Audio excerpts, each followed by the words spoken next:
This one's for the teachers.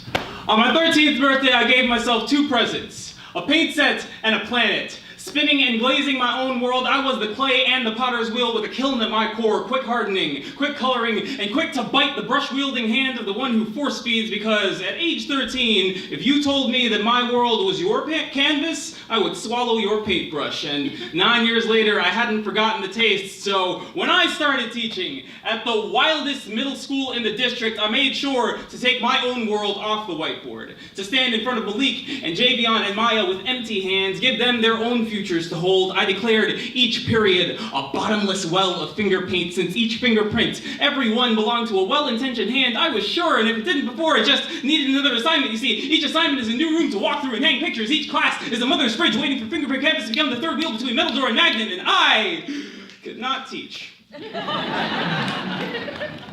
But who needs technique when you've got charisma, right? Who needs a paintbrush when you've got faith? Who says this world won't beautify itself without a green thumb to guide it?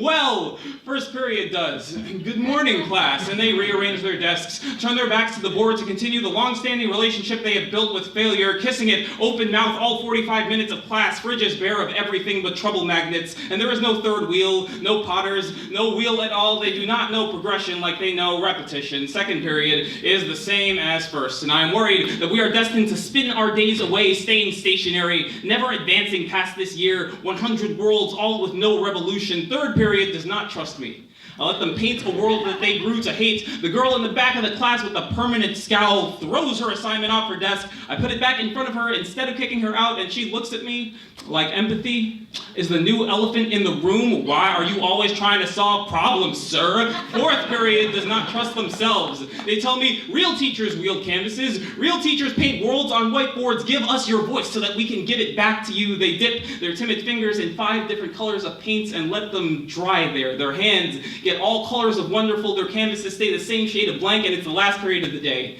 And not knowing where I've gone wrong, I am sorely tempted to force feed, to pick up a brush and for once paint myself a period of perfect students. I am this close to being the potter's wheel, outspinning every 7th grader in Kristen McCullough's middle school when the bell rings. Have a great day.